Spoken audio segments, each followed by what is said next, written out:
It makes it easier. So I want to encourage us. I want to get, no. I missed you. I miss you so much. You need to get out more often. No, you have to move back more often.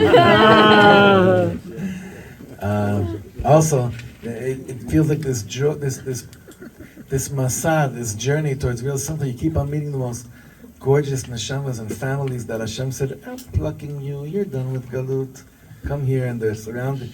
I met another best friend in my road this Shabbos. Everyone said big shalom aleichem to the Farachis this Shabbos. Yes.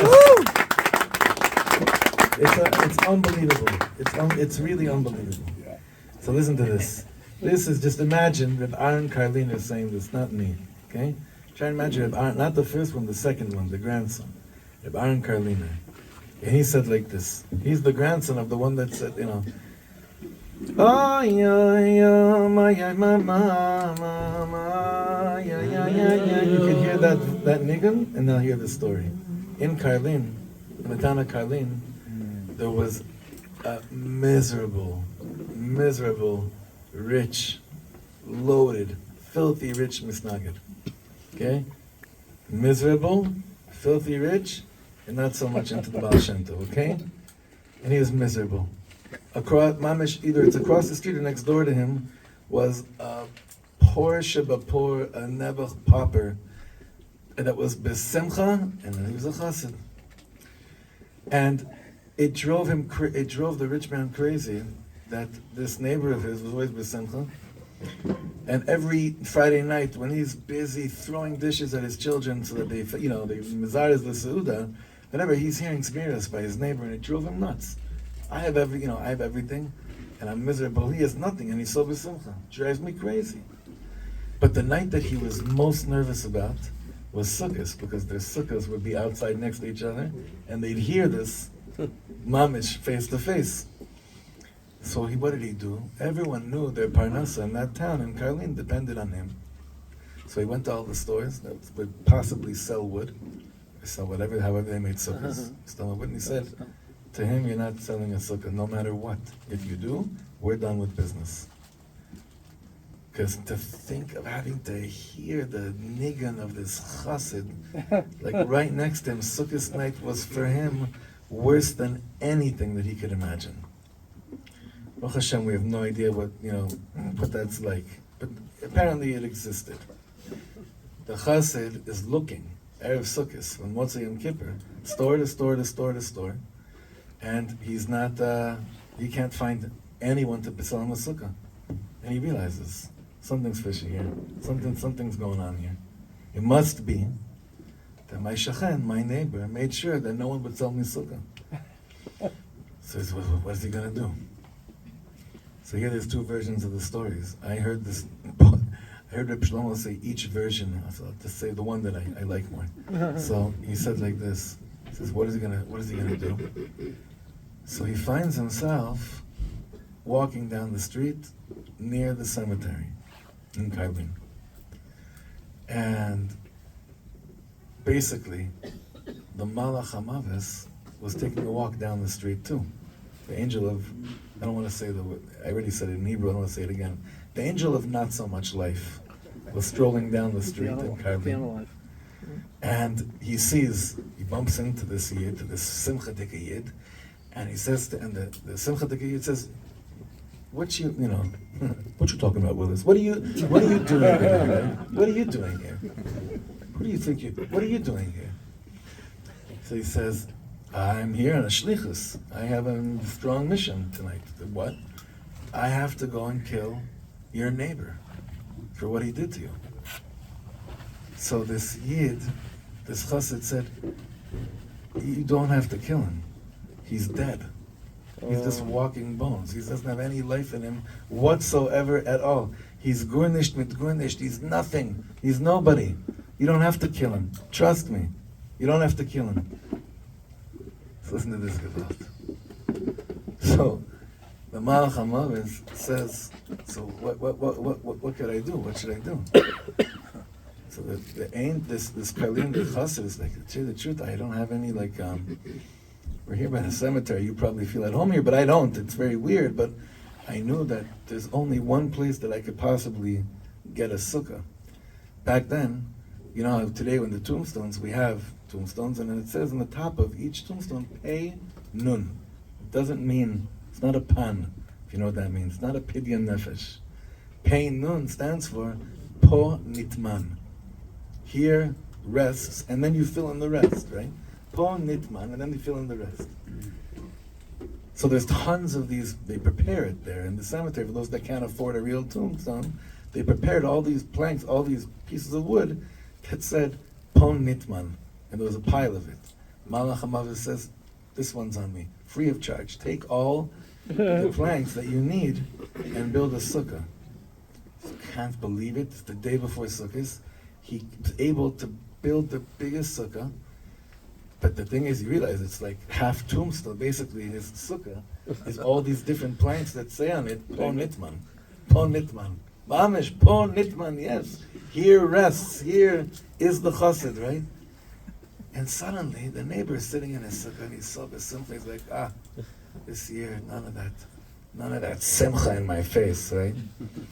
And he hears the most gewaldig singing. He's losing his mind.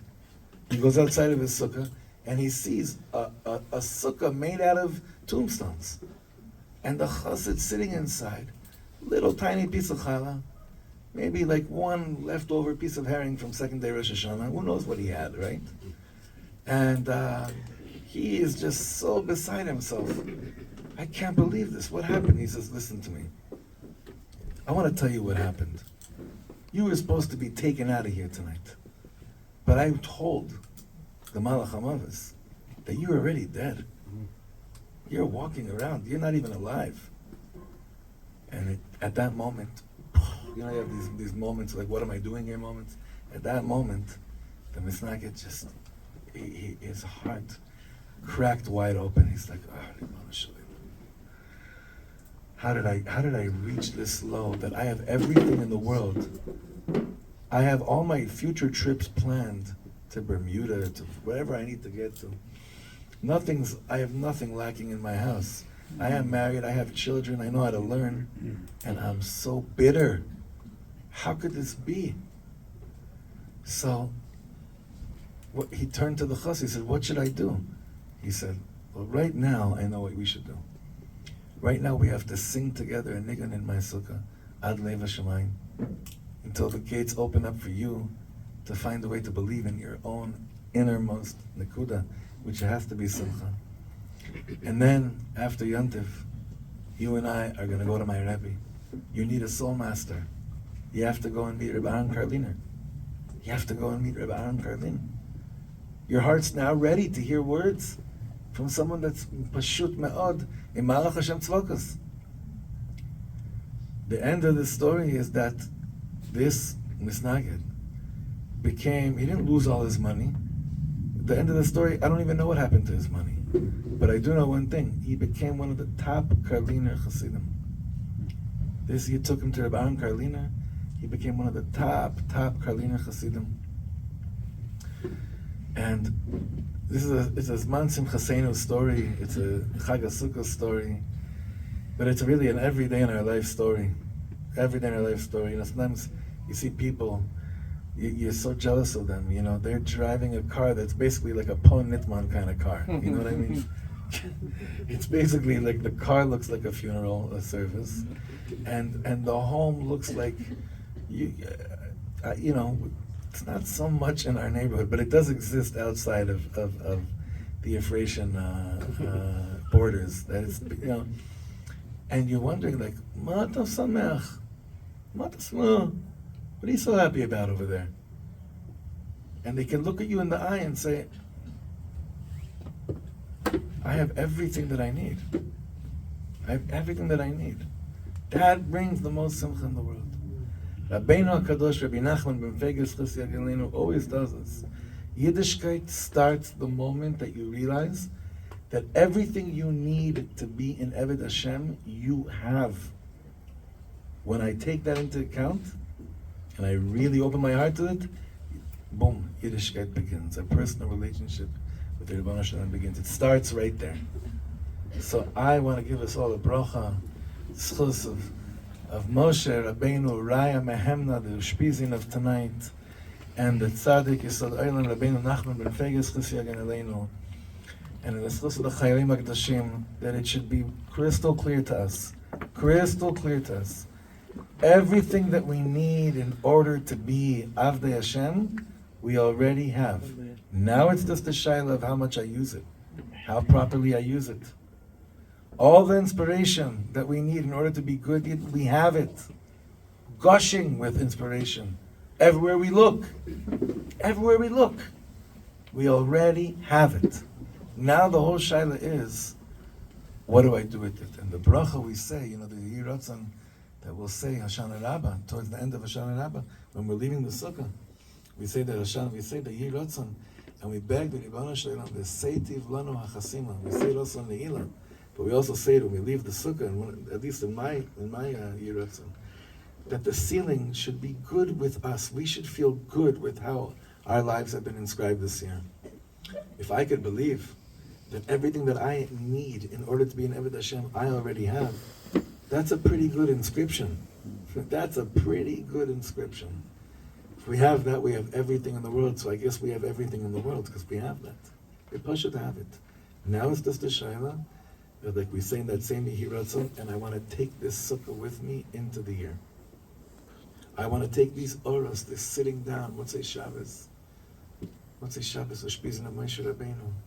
I want to take this with me into the year, shlep my sukkah, shlep it with me wherever I go, and Be'ezer Hashem, like that, wherever we'll go, we'll be living sukkahs, we'll be people that make people feel invited and welcomed.